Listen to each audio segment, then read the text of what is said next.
ఎంత ప్రార్థన చేస్తుంటే గోడలు కావచ్చు, ఫ్లోరింగ్ కావచ్చు. ఎందుకంటే స్టార్టింగ్ రోజుల్లో మనం చాలా కష్టాల్లో ఉన్నాం. అంటే ఇప్పుడు ఏదో ఆశీర్వాదాలు వచ్చేసాయి అని కాదు, కానీ కొంచెం వరకు మనం తేరుకున్నాం. ప్రారంభంలో మనకి సహకారంగా ఉన్నటువంటి కుటుంబాలలో ఒక ఫ్యామిలీ అని చెప్పాలి. హల్లెలూయా.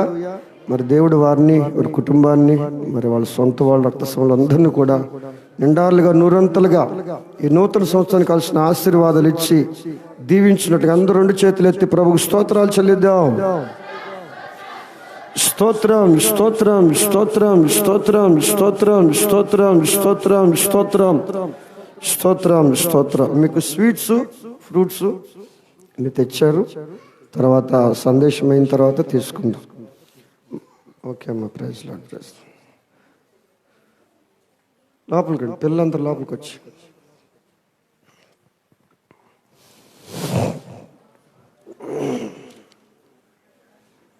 దేవునికి స్తోత్రం చేద్దాం. హల్లెలూయా. టైం ఎంత అయింది? నైట్ నిద్రపోయారా? మాకు నైట్ నిద్ర మాట్లేదు అన్నోళ్ళు చేతులు ఎత్తండి. నిద్రపోవాలా? ఉదయం కార్యక్రమం ఉంటే నిద్ర ఎలా వచ్చింది? ఉదయం కార్యక్రమం ఉంటే నిద్ర రాదు. కార్యక్రమాన్ని గురించి చింత లేని వాళ్ళకైతే వచ్చింది కానీ నిద్ర. ఉదయం కార్యక్రమం ఉంది కాబట్టి నిద్ర రాలా. సర్లే, నిద్రపోవచ్చులా. హల్లెలూయా. సాయంకాలం కూడా రిక్షాకాలంలో ప్రార్థన ఉంది. అందరు సిద్ధపడండి, సమకూర్చబడండి. ఓకే, దేవుని వాక్యంలోనికి వెళ్దామా? క్లుప్తంగా చెప్తాను, క్లుప్త సందేశం. హగ్గై గ్రంథం 2వ అధ్యాయం 19వ వచనం. హగ్గై, హగ్గై జగ్గయ్య కాదు, మీరు విన్నా చూసిన జగ్గయ్య కాదు, హగ్గై. హగ్గై గ్రంథం 2వ అధ్యాయం 19వ వచనం. 2:19 ఎవరైనా చదవండి. 2వ అధ్యాయం 19వ వచనం. కొట్లలో ధాన్యం ఉందా? ద్రాక్ష చెట్లైనా, అంజూరపు చెట్లైనను, ధాన్యము చెట్లైనను, ఒలివ చెట్లైనను ఫలించకపోయాను కదా. అయితే ఇది మొదలుకొని నేను మిమ్మల్ని ఆశీర్వదించదను. కొట్టు, చప్పట్లు కొట్టు. హల్లెలూయా. ఒలివ చెట్లు, అంజూరపు చెట్లు, దానిమ్మ చెట్లు, ద్రాక్ష చెట్లు, కొట్లలో ధాన్యము లేదు కదా, ఫలించలేదు కదా, ఫలించిన స్థితిలో ఉన్నాం కదా. ఇది మొదలుకొని నేను మిమ్మల్ని నోటితో చెప్పరేంటండి, ఆశీర్వదించదను. హల్లెలూయా. ఆశీర్వాదం అనే మాట పలకండి. Wish you happy blessed year, blessed ఆశీర్వదించబడినటువంటి సంవత్సరం.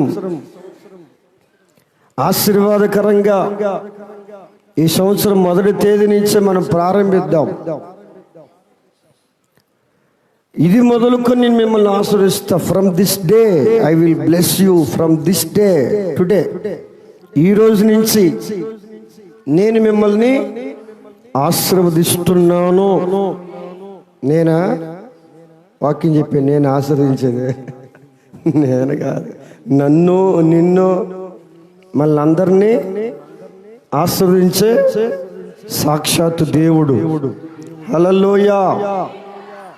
ఆశీర్వాదం అంటే మన దేశం మొత్తంలో మిలియన్స్లో, ప్రపంచం మొత్తం మిలియన్స్లో, కోట్లకు పడలెత్తినటువంటి వారిలో మన దేశంలో కూడా కొంతమంది ఉన్నారు.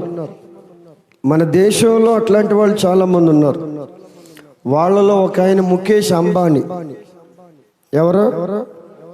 ఏ అంబానీ? ఆయనకి ఎన్ని కోట్లు ఇల్లు తెలుసా?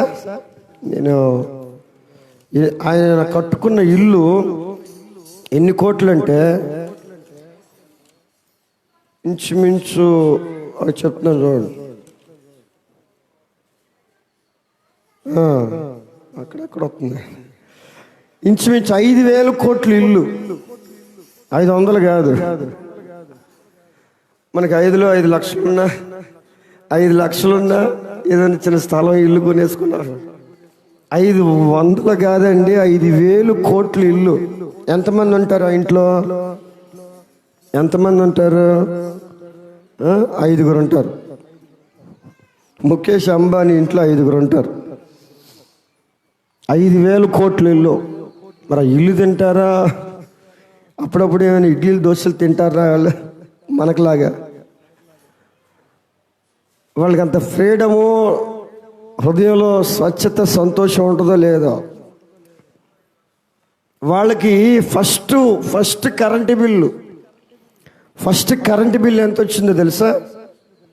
ఫస్ట్ కరెంటు బిల్లు 75 లక్షలు వచ్చిందండి. ఫస్ట్ కరెంటు బిల్లు 75 లక్షలు. ఆ 75 లక్షలు కానీ ఉందనుకోండి, ఈ మందిరం తీసేసి, రేకుల మందిరం తీసేసి 2 స్టేర్లు వేసేస్తాం మనం. 2 స్టేర్లు మన సాహిబ్ గారికి మించి 2 స్టేర్లు వేసేస్తాం. చెప్పండి హల్లెలూయా. వేసేద్దామా 2 స్టేర్లు వేసేద్దాం. ఆయన సహాయం చేస్తే 2 స్టేర్లు వేసేద్దాం. అంతే, వేసేసేటట్టుగా దేవుడు కార్యం చేయనట్లుగా ప్రార్థనలో మేము వేసేస్తాను, పాస్టర్ గారు వేసేస్తాను, ఇప్పుడు నుంచి ప్రసారం చేయబాకండి. అది ఆళ్ళే సూళ్ళు అని మనం అనుకోవటంలో, ఆశించటంలో తప్పేమి లేదు. ఇయ్యాల ఉన్న చోట ఉన్న స్థలంలో తలగానే ఉండాలా. ఆ దిశగా ప్రార్థన స్టార్ట్ చేయాల. దేవుడు తల ఎత్తుకునేవాడుగానే చేస్తాడు. తల ఎత్తేటువంటి కేయడమని విన్నాం రాత్రి. కనుక దేవుడు మనల్ని తలగా ఉంచుతాడండి, తోకగా ఉంచడు, తక్కువ చేయడు, కొరత చేయడు, సిగ్గు కలుగుటట్టు చేయడు. నిశ్చయంగా దేవుడు మనల్ని ఇది మొదలుకొని ఈ రోజు నుంచి ఆశ్రయిస్తానని దేవుడు వాగ్దానం చేస్తున్నాడు. తన కార్యాన్ని ఇప్పటి నుంచే ప్రారంభించునుగాక. ఆమేన్. ఆదికాండం అసలు సృష్టి ప్రారంభంలోనే దేవుడు మానవుణ్ణి ఆశీర్వదించాడండి. దేవుడు మానవుని ఆశీర్వదించి మీరు ఫలించి అభివృద్ధి పొంది విస్తరించండి అన్నాడు. ఇందా మాట ఆదికాండంలో దేవుడు ఆశీర్వదించును అనే మాట ఉంటుంది చూడండి. ఆదికాండం 1వ అధ్యాయం 28. 1వ అధ్యాయం 28 వచ్చి చూడు. దేవుడు నరుని ఆశీర్వదించెను ఎట్లనగా, మీరు ఫలించి అభివృద్ధి పొంది విస్తరించి భూమిని నిండించి దాన్ని లోపరుచుకొనుడి, సముద్రపు చేపలను, ఆకాశ పక్షులను, భూమి మీద ప్రాకే ప్రతి జీవిని ఏలుడని. అది అసలు రహస్యం. అది సృష్టికర్త అయిన దేవుని మనల్ని ఈ చోటకి పిలుచుకున్న రహస్యం. అది ఫలించాలి, ఫలించి అభివృద్ధి పొంది విస్తరించి దాన్ని మీరు లోపరుచుకోండి, అన్నిటి మీద మీరు ఏలుబడి చేయండి. ఎక్కడ ఏ రంగంలో ఉన్నావో, చదువుల, ఉద్యోగాల, వ్యాపారాల, ఆధ్యాత్మికత, ఉన్న రంగంలో పై పొజిషన్లోనే ఉండాలి, ఏలే స్థితిలో ఉండాలి. ఉన్నత స్థానం, ఉన్నత స్థితి, హై పొజిషన్. ఉద్యోగాలు చేస్తున్న వాళ్ళు మంచి రంగంలో ఉండాలి. మంచి రంగంలో దేవుడు మన పిల్లల్ని స్థాపించాలి, నిలబెట్టాలి.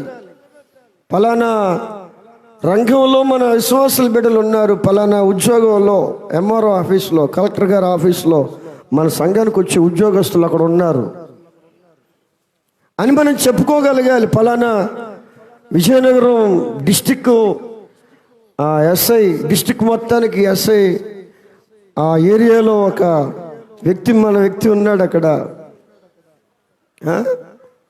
ఇట్లా పోలీసు రంగం కావచ్చు, విద్యారంగం కావచ్చు, ఎంఆర్ఓ కావచ్చు, ప్రతి స్థలంలో మన దేవుని పిల్లలు, మన పిల్లలు ఉద్యోగాల్లో, వ్యాపారాల్లో పై స్థానంలో, పై స్థితిలో ఉండేటట్లుగా అభివృద్ధి పొంది ఫలించి విస్తరించుదురుగాక.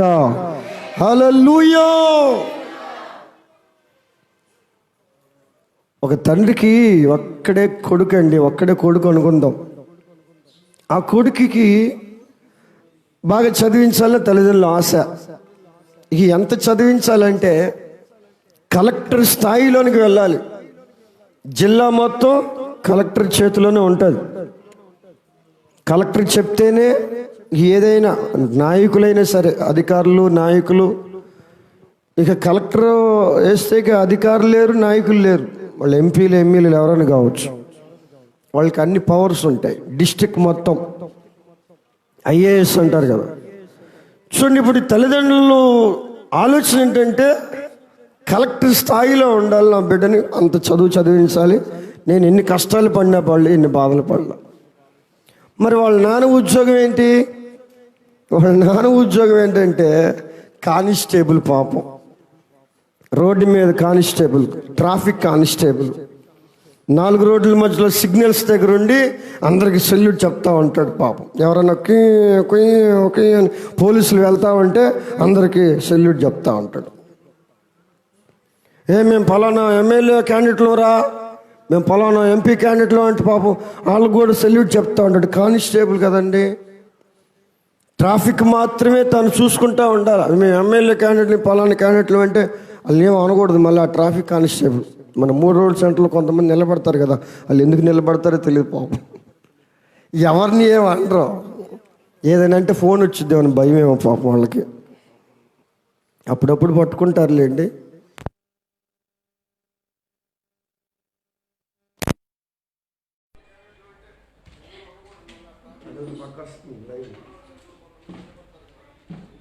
హల్లెలూయా.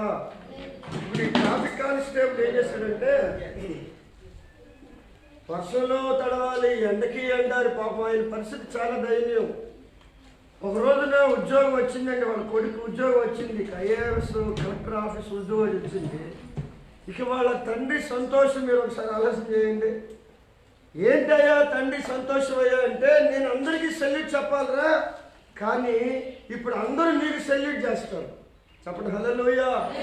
అంతటి స్థాయి స్థితి నీదే. ఇక నేను సంతోషించకుండా ఎవరు సంతోషిస్తారు?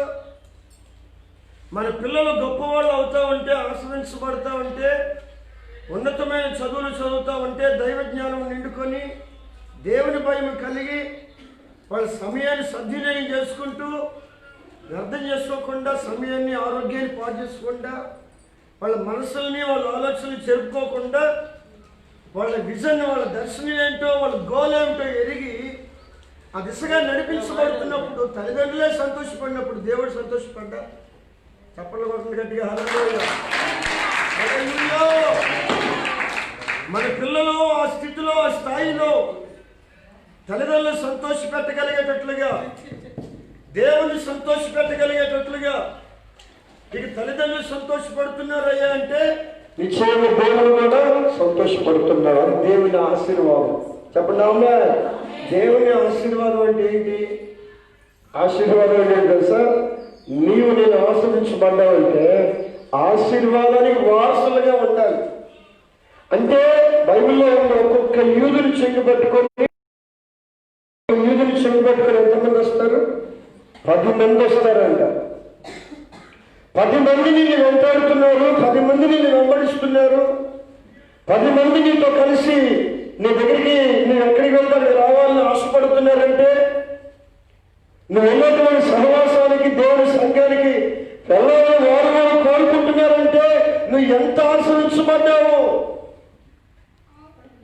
ఎంత స్థాయి దేవుడు, ఎంత సొంత ఇల్లు కూడా లేకుండా, కడుపు నిండా 3 పూట్ల ఆహారం కూడా లేనటువంటి స్థితిగతులు ఉండడానికి వీలు లేదు. ఇది మొదలుకొని దేవుడి సంవత్సర ప్రారంభంలోనే నా దేవుడు మన సంఘముల కుటుంబాలలో దరిద్రత, శాపము, ఆర్థికపరమైన ఈకులన్నీ కొట్టివేయబడేటట్లుగా నా దేవుడు ఆశీర్వదించునుగాక, ఆశీర్వదించునుగాక. దేవుడి ఇస్సాకుని ఎంత ఆశ్రయించాడంటే క్రమక్రమముగా అభివృద్ధి పొందుచు గొప్పవాడేంత వరకు క్రమక్రమంగా ఆశ్రయించబడుతున్నాడట. ఆశీర్వాదం అంటే ఒకేసారి వచ్చేది అనుకునేది లేదా లాటరీ పెట్టుకొని తిరుగుతున్నాడు. బైబిల్లో లాటరీకి పొందాడు, కొంటమే తప్పు. ఒకేసారి గాలిలో మేడలు కడుతుంటారు. గాలిలో మేడలు ఉంటాయా? నువ్వు కష్టపడు, పని చేయు, ఊళ్ళో ఉన్నది. కానీ బయటికి వెళ్ళి సాధించుకొని రావడం తెలియదు. కానీ ఇట్లాంటి వ్యవహారాలు మాత్రంకి తక్కువే లేదు కొంతమందికి. ఇప్పుడు ఈ అయ్యగారు లాటరీ కొంటమే తప్పు. బైబిల్లో పట్టుకొని ఏసన్న గారు చుట్టూ తిరుగుతున్నాడు. ఏసన్న గారు అంటే బైబిల్కి ప్రార్థన చేయలేదు.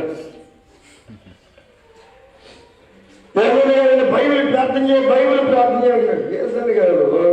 ఆయన బైబిల్కి ఏమైనా కడుపు నొప్పా? బైబిల్కి ఏమైనా తలెత్తా? బైబిల్కి ఏమైనా జ్వరం వచ్చిందా? బైబిల్ ప్రార్థన చేయట్లేదురా. నీ ప్రార్థన చేయమంటావా? నీ పిల్లల కోసం ప్రార్థన చేయమంటావా? నీ పశువుల కోసం ప్రార్థన చేయమంటావా? నీ సొంత ఇల్లు కావాలా? ఉద్యోగం కావాలా? పిల్లల భవిష్యత్తులు దీవెనకరంగా ఉండాలా? లేదు నీకు చెప్పకూడదు అవన్నీ, నీకు తెలియదు అంటే చేయండి నేను ప్రార్థన అంటాడు. విషయం చెప్పడం ఆ తర్వాత ఎప్పుడుకో లాస్ట్లో చెప్పాడంట, లేదులేండి లాటరీ ఉండదండి, ఆ లాటరీ కానీ తగిలితే సరేలే ప్రార్థన చేసి లాటరీ తగిలితే నీకు సగం నాకు సగం ఉండాలి. నీకు సగం నాకు సగం లాటరీ కానీ తగిలితే అన్నారు. సరే నీకు లాటరీ వద్దు, నువ్వు వద్దు, మర్యాద గురించి బయటకు వెళ్ళి. అసలు నీ మైండ్ సెట్ బాగలేదురా. అసలు నీవు దేవుడు కనికరించాలయ్యా మమ్మల్ని. మంచి ఉద్యోగం కావాలి, మంచి వ్యాపారం కావాలి, ఇల్లు కావాలి, వాహనాలు కావాలి, ఇట్లా కష్టం దేవుడు కనికరించాలి అనుకుంటే దానికి సపోర్ట్గా దేవుడి సేవకులు ప్రార్థన చేస్తాను. కానీ నువ్వు కష్టపడు, శ్రమపడు, ప్రార్థన చేయి, ప్రార్థన రావు. ప్రార్థనలో కూర్చోబట్టే మళ్ళీ కూర్చున్నట్టుగా ఉంటుంది. ఒక 2 గంటలు కూర్చోవడానికి ఎంత బాధ, ఎంత వేదన శరీరంలో. టీవీ దగ్గర కూర్చుంటారా, ఫ్రెండ్స్తో కూర్చుంటారా, రచ్చబండ కూర్చుంటారా? అప్పుడు మేము దేవుడు ప్రశ్నరా దేవుళ్ళ సేవలు కొనసాగి అనేకమైన అనుభవాలు నేర్చుకొని మొన్న అక్కడ మేదరప్పన్న ఎవరో ఒక ఆయన చెప్తారు, నేను 300 మంది బాప్తిస్మం ఇచ్చానండి అని. ఆయన అనుభవంలో, అంటే నా గొప్ప కోసం చెప్పట్లేదు, ఆయన వయసులో ఆయన అనుభవంలో 300 మందికి ఇచ్చుంటాడు. నేను 14 సంవత్సరాలలోపు 300 మందికి ఇచ్చానండి.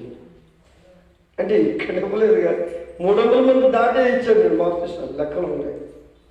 ఇంక ఇక్కడికి వచ్చిన తర్వాత ఒక 20-30 మంది అన్నాయంటే, ఒక 20 మంది 25-30 మంది దాకా ఉంటారు. 300 మంది అయిపోయింది. అంటే వయసు చిన్నదే, వయసు అంతా ఇంకా వృద్ధాప్యం ఇంకా రాలేదు, కానీ దేవుడు కార్యాలు చేస్తున్నాడు, జరిగించాడు. సరే ఇప్పుడు అవన్నీ ఒక స్థాయి, ఒక స్థితి అయిపోయింది. ఇప్పుడు మళ్ళా నేను ఇక్కడికి వచ్చాను, మళ్ళీ కొత్తగా 0 దగ్గర స్టార్ట్ అయ్యింది. అయిపోయింది 1000 మంది. అక్కడ 300 మంది బాప్తిసాలు పొందిన వాళ్ళందరూ ఎక్కడ ఉన్నారు? అప్పుడప్పుడు కొంతమంది మీరే నన్ను బాప్తిజం ఇచ్చారు, మీరే మీ తండ్రి అలాగే ఫోన్ చేసి కొంచెం పొగుడుతూ ఉంటారు, అవి కొన్ని విధాలుగా సహాయం చేస్తూ ఉంటారు. సహాయం ఎవరు కాదు ఆశించాలి, కానీ వాళ్ళు ఎక్కడో చాలా క్షేమంగా ఆధ్యాత్మికంగా ఉంటారంటే సంతోషం. కానీ ఇక్కడికి వచ్చిన తర్వాత మళ్ళీ 0% నుంచి, అంటే దేవుడు మళ్ళీ ఇక్కడి నుంచి మళ్ళీ కౌంట్ స్టార్ట్ చేశాడు అనమాట. ఓకే, ఆ ప్రతిఫలం ఎలాగే ఉంటుంది దాని గురించి వదిలే. అక్కడ చేసావు, కష్టపడ్డావు, నిన్ను వాడుకున్నాను, ఆత్మరక్షించావు, మందిరం కట్టే వదిలేరా బాబు. దాన్ని ఊహించుకుంటావంటే ఇది చేయలేవు. ఇక్కడ మళ్ళీ స్టార్ట్ చేయి. రక్షణ సైకిళ్ళు, బట్టలు ఉతుక్కోవడాలు, గిన్నెలు కడుక్కోవడాలు, మందిరంలో కడుక్కోవడాలు, మైకులో పెట్టుకోవడాలు, ఇవి మళ్ళీ నువ్వే స్టార్ట్ చేయి. మళ్ళీ స్టార్టింగ్ డేస్లో 15-16 సంవత్సరాలు వెళ్ళిపోయినావు కదా సేవకి. అప్పుడు ఎలాగైపో, అప్పుడు అలాగైపో. మళ్ళీ క్రమక్రమంగా నేను ఆశ్రయిస్తాను. చెప్పండి హల్లెలూయా, హల్లెలూయా. మళ్ళీ క్రమక్రమంగా అంతే కదా ఉండాలి. చెప్పండి ఆమేన్, హల్లెలూయా.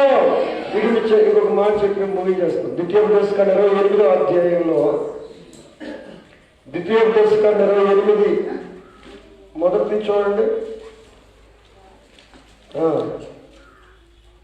నీవు నీ దేవుడైన యెహోవా మాట శ్రద్ధగా విని నేడు నేను నీకు ఆజ్ఞాపించుచున్న ఆజ్ఞలన్నిటిని అనుసరించి నీ దేవుడైన యెహోవా భూమిలో సమస్త జనముల కంటే నిన్ను హెచ్చిస్తాను. నీవు నీ దేవుడు పట్టణాలు దీవించబడతాయి. చాలు, ఇది చాలా దీవెనలు ఉన్నాయి. చూడండి, ఆశీర్వాదం చాలా ఉన్నాయి. చూడండి, దీవెన ఆశీర్వాదాలు ఒకటే కదా. హల్లెలూయా. ఎన్ని ఆశీర్వాదాలు ఉన్నాయో లెక్క పెట్టుకొని రాసుకొని ఇంటికి వెళ్ళాలి. ఆయన మాట మీరు శ్రద్ధగా వింటే, అంటే శ్రద్ధగా విని ఆచరిస్తే, పాటిస్తే, దాన్ని మీరు కొనసాగిస్తే, అంగీకరిస్తే, మీ హృదయంలో చేర్చుకొని దాన్ని మీరు శిరసాగిస్తే, ఈ దేవుని మాటగా మీ హృదయంలో చేర్చుకొని, దేవుని సేవకుడి మాట కాదు, ఈ దేవుని మాటని మీరు అంగీకరించగలిగితే, ఇదిగో ఈ దీవెనలన్నీ మీ మీదకి ప్రాప్తించును. ఎన్ని దీవెనలు అయ్యా అంటే, భూమి మీద ఉన్నటువంటి సమస్త జన్మల కంటే, ఇదిగో ప్రపంచం మొత్తంలో ఉన్నటువంటి సమస్త జన్మల కంటే నేను నిన్ను హెచ్చించుకుని చెప్పని కొట్టు. ఫలానా పాస్టర్ గారు, ఫలానా సహవాసం, లేకపోతే ఫలానా వారి ఫ్యామిలీ, అయ్యా వాళ్ళలాగా నేను దీవించు, వీళ్ళలాగా నేను దీవించు, వీళ్ళలాగా దీవించు. వాళ్ళని నేను దీవించాను కదా, మళ్ళీ వాళ్ళలాగా నిన్ను దీవించదు కదరా. వాళ్ళు నేను అలాగే దీవించాను, వాళ్ళలాగా దీవించమనంటే వాళ్ళు నేను పిలిచాడు, దేవుడిని పిలిచాడు. దేవుడు మిమ్మల్ని పిలిచాడా లేదా? మీ డౌటా? పిలవకుండా వచ్చారా? దేవుడు పిలవకపోతే వస్తామా? దేవుడి పిలుపు అనేది అందరికీ ఉంది. నాకు వచ్చిన ఆశీర్వాదం, నాకు వచ్చినటువంటి అభిషేకము, నాకు వచ్చినటువంటి ఆ పరిశ్రమమైన ఈవెలో అన్నీ అలాగే రావాలని, మీకు కొత్త ఆశీర్వాదాలు రావచ్చేమో, కొత్త టాలెంట్లు దేవుడు ఇవ్వచ్చేమో, దేవుడు సరికొత్త విధానంలో దేవుడు మిమ్మల్ని వాడుకోబోతున్నాడేమో, బలమైన సాధనంగా అనేకులకు ఆశీర్వాదకరంగా దేవుడు వాడుకుంటాడేమో. సమస్త జనముల కంటే నిన్ను ప్రత్యేకంగా నేను నిన్ను ఆశీర్వదించునుగాక అన్నాడు దేవుడు. హల్లెలూయా. పట్టణంలో దీవించబడతావు, పొలంలో దీవించబడతావు, బయటికి వెళ్ళినప్పుడు, లోపలికి వచ్చినప్పుడు, ఇంట్లో ఉన్నప్పుడు, కూర్చున్నప్పుడు, లేచినప్పుడు, పడుకున్నప్పుడు, నడిచేటప్పుడు, గర్భఫలంలోను, భూఫలంలోను, ఎన్ని ఆశీర్వాదాలు, ఎన్ని దీవెనలు. బయటికి వెళ్ళినప్పుడంటే ఎప్పుడో జరుగుతుంది మనకు తెలుసా? మనం బాగానే వెళ్తున్నామని మనం అనుకుంటాం, వాడు వచ్చేవాడు బాగా వస్తాడు మనకు తెలుసా? మరి బయటికి వెళ్ళినప్పుడు ఎవరు మనం దీవించాలి? బయటికి వెళ్ళినప్పుడు దేవుడు దీవెనగా ఉండాలి, దేవుని దీవెన మన మీద ఉండాలి, దేవుని కనికరం మన మీద ఉండాలి. ఆయన కనికరం, ఆయన దీవెన, ఆయన దయ మన మీద లేకపోతే మన ఇంటికి వస్తామా? మన ఇంట్లో సజీవంగా ఉంటామా? సంతోషంగా ఉంటామా? మనం బయటికి వెళ్తున్నాం, ఎన్నో పనులు, వ్యాపకాలు పెట్టుకొని వెళ్తున్నాం. వెళ్ళిన పనులన్నీ సక్సెస్ఫుల్గా కొనసాగించుకొని మన ఇంటికి వస్తున్నామంటే దేవుడు దీవెనగా. సాయంత్రానికి సంతోషంగా సంపాదించుకొని ఆరోగ్యంగా సాయంత్రం ఇంటికి రాగానే మంచిగా ఆహారం చేసుకొని తినేసి ప్రశాంతంగా పడుకుంటున్నామంటే, బయటికి వెళ్ళి అన్ని పనులు చేసుకొని సంపాదించుకొని సాయంత్రం కుటుంబంతో కూర్చొని మంచి కడుపు నిండా ఆనందినేసి పడుకుంటున్నామంటే దేవుని దీవెన కాకపోతే ఏంటి? ఇంట్లోకి వచ్చినప్పుడు దీవెన ఏంటి? బయట ఎంతో కష్టపడతావు, బయట ఎంతో ప్రయాసపడతావు, ఎన్నో బాధలు పడతావు. ఇంట్లో రాగానే, ఇంట్లో అడుగు పెట్టినంటే అదొక వెలుగులాగా, ఒక స్వర్గసేమలాగా ఉంటుంది. చెప్పండి. ఆ ఇల్లు నరకం కాదండి, స్వర్గసేమది. పాపైన యజమానుడు ఇంట్లో మగవాళ్ళు ఎంతో కష్టపడి, ఎంతో బాధపడి, మగవాళ్ళే ఆడవాళ్ళు కూడా అదే సేమ్ కష్టపడతా ఉన్నారు అనుకోండి. ఇంటికి రాగానే ఒక స్వర్గసేమలాగా, ఒక పరలోకంలాగా, అదొక దేవునికి మహిమలాగా ఇంట్లో కూడా దీవెన ఉంది. ఇంట్లో బియ్యం లేదు, అందుకని ఇంట్లో ప్రార్థన పెట్టుకోమని. ఒకవేళ ఇంట్లో మీకు వచ్చిన తర్వాత కూడా ఆశీర్వాదము, ఆ ఆశీర్వాదం ప్రసన్న, ఆ జీవం సాక్ష్యం తిరుగుతూ ఉంటుందండి. అది దేవుని ఆశీర్వాదం, అది జీవం. మనిషి లేకపోవచ్చు, మనిషి 5 సంవత్సరాలు ఉంటాడు, 2 సంవత్సరాలు ఉంటాడు తెలియదు, ఎంతకాలం బ్రతుకుతాడు తెలియదు. బ్రతుకున్నా చచ్చిన అదే జీవం, అదే సాక్ష్యం, అదే ఇన్స్పిరేషన్ అన్నమాట. అదే అదే అదే ఆత్మ సంచరిస్తూ ఉంటుంది. అసలైన ఆధ్యాత్మికమైన ఆశీర్వాదం. చెప్పండి హల్లెలూయా. అట్లాంటి ఆశీర్వాదం దేవుడు ఇస్తాడు. ఇది మొదలుకొని అటువంటి ఆశీర్వాదం దేవుడు మనకు దయచేయను గాక. ఆమేన్. కానీ ఒకటి మాత్రం చెప్తున్నాను, ప్రతిరోజు ప్రార్థన చేసుకొని దేవుని చిత్తం ఏంటో తెలుసుకొని అడుగులు వేయండి. నిష్ట ప్రకారంగా అడుగులు వేసేవద్దు. ప్రతిరోజు ప్రార్థన చేసుకొని స్టెప్ వేయండి, బయటికి వేయండి. ప్రార్థన చేసుకుండా, దేవునితో మాట్లాడకుండా, దేవునితో సహవాసం చేయకుండా పాట వేయండి. మీరు వింటామంటే హృదయం ఒప్పుకుంటుంది. ఉదయకాల సమయంలో ఇన్ని ఆశీర్వాదం. కొంచెం నిద్ర వచ్చింది, 12ంటికే నిద్ర వచ్చింది. ఈ విజయవాడ వచ్చిన వల్ల లేపేశారు. 4 అయిపోయింది. ఇప్పుడు తెల్లారి 4 అయింది, నిద్ర పట్ల. ఇక నేను ట్రైన్లోనే పెద్దగా రద్దీ ఏం లేదులేండి, కరోనా టైం కదా. ఈ ట్రైన్లోనే అరిసేసి పాట పాడే వేకోజం పాట కదండి, భావనోదయ కాంతి కదా. ఈ ట్రైన్లో అరిసి పాట పాడి మనోళ్ళు బాగా గట్టిగా ప్రార్థన చేశారు. ప్రార్థన చేసేస్తే ఆ మ్యూజిక్ వాయించేవాళ్ళు లేడు. పడుకొని 12ంటికి లేచాడు పగలు, అంటే నైట్ డ్యూటీకి పెట్టాడు. గవర్నమెంట్ జాబ్ ఉంది. పగలు 12ంటికి లేచి 3ంటికి వచ్చాడు. నేను ఉదయం 9ంటికి తిని మ్యూజిక్ స్టూడెంట్ వెళ్తాను. సాయంత్రం బాగా పాడేవా?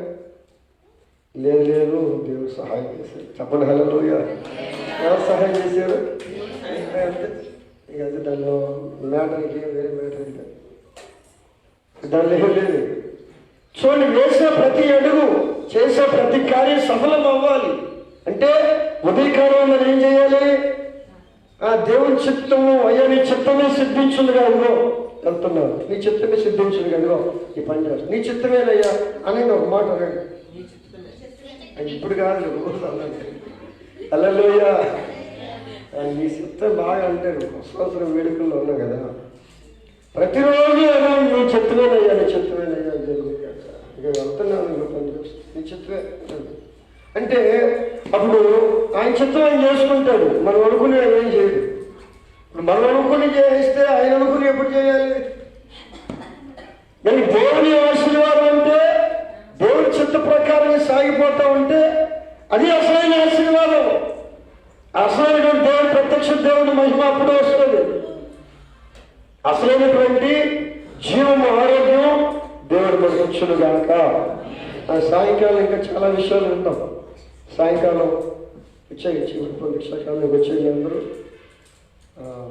దేవుడు వేసే పనులు సంవత్సరాలు దీవించింది కాక. సాయంత్రం వచ్చేది మరిన్ని విషయాలు నేర్చుకుంది. ఈ మాట్లాడే వీకిడిలో పరిశుద్ధాత్ముడు ఫలభరితంగా మార్చును గాక. ఆమేన్. అందరి కళ్ళు వేయండి, ప్రార్థన చేసుకుందాం. ఇది మొదలుకొని నేను మిమ్మల్ని దేవుడు వాగ్దానం ఇచ్చాడు. ఆయన వాగ్దానం ఇస్తే, ఆయన మాట ఇస్తే వెనక్కి తీసుకోడు. నిశ్చయంగా ఆశ్రయించుడు సమర్థుడు, శక్తిగల దేవుడు. క్రైస్తున్నాడు.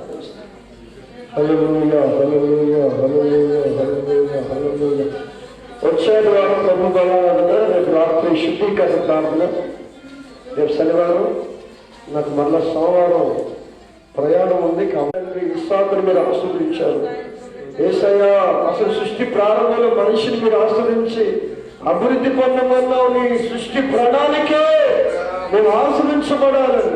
యేసేపు ఎంత ఫలించాడు తెలుసా? ఆయన రెమ్మలు గోడ ఎక్కి వ్యాపించాయి. యేసేపు ఫలించడు కొమ్మ, అదిగో ఆశీర్వాదం. అది గోడ ఎక్కి రెమ్మలు ఎక్కి వ్యాపిస్తామని అంతగా ఫలించి అభివృద్ధి పొందాడు. ఆకాశంలో దీవెళ్ళు, భూమిలో దీవెళ్ళు, సహోదరుల దీవెళ్ళు, దీవెనలు, తండ్రి దీవెనలు, అన్ని దీవెనలు వచ్చి పడ్డారు యేసు మీద. అదండి ఆశీర్వాదం. యేసయ్యా మాకు కూడా ఆశీర్వాదం కావాలయ్యా. సంవత్సరం అంతా కావాల్సిన ఆశీర్వాదాలు కావాలయ్యా. మా పిల్లలు కావాల్సిన ఆశీర్వాదాలు కావాలయ్యా. ఆధ్యాత్మికమైన ఆశీర్వాదాలు కావాలి నాయన. కుటుంబపరమైన ఆశీర్వాదాలు కావాలి నాయన. శారీరకమైన ఆశీర్వాదాలు కావాలి నాయన. భూఫలమైన, గర్భఫలమైన, పంట ఫలమైన, బయటైనా ఇంట్లోనైనా, కూర్చున్నప్పుడైనా, పడుకున్నప్పుడైనా, ప్రతి స్థలంలో, ప్రతి పనిలో, ప్రతి సమయంలో నీ ఆశీర్వాదం మా మీద ఉండాలి. నీ కందిష్టం మా మీద ఉండాలి. నీ కాపుదలు ఎల్లప్పుడూ మా మీద ఉండాలి నాయన. నీ కనుకలు ఎల్లప్పుడూ మా మీద ఉండాలి. నీ కార్యాలు మా పట్ల జరగాలి. నీ కృపాక్షేమాలు మాకు దయచేయనైనా. నీ నామాన్ని మహిమ తెచ్చుకోనైనా. ఈ చాలు చేయవలసిన ప్రతి ఒక్కరి బయట ప్రభుత్వ జ్ఞాపకం చేసుకోండి. నిద్ర కుటుంబాల వరకు ఉండాలో నిరంతరంగా దీవించండి. అనేక ఆశీర్వాదం ఇచ్చేటువంటి వారిగా, ఆశీర్వాదకరంగా ఉండేట్లుగా నేను అనేక ఎత్తుకు నడిపించేట్లుగా నేను అభిషేకించండి, అభిషేకించండి. ఫలించాలి, అభివృద్ధి పొందాలి, విస్తరించాలి నాయన. ఉన్న రంగంలో, ఉన్న స్థలంలో, పై స్థానంలో తల ఎత్తుకున్న వారిగా ఉండాలి. నీ కార్యాలు కలుగునగాక, నీ కృప కలుగునగాక. సంవత్సరం ఆది మొదలుకొని సంవత్సరం అంత వరకు నిబద్ధంగా నీ కమిషను ఉండాలి నాయన. నీ కృపాక్షేమాలు మనకు దయచేయమని వేడుకుంటున్నానయ్యా. సాయంకాలం ప్రార్థన ద్వారా కూడా ఏసైనా మహిమ తెచ్చుకున్నాయన. గత రాత్రి ఉపవాస ప్రార్థనలో ఏసయ్య గత మాసంలో అన్ని ప్రార్థనలు పాల్గొంటూ ఉన్నారు. పరిచయంలో ఎంతగానో సహకరిస్తూ ఉన్నారు. ఆర్థికంగా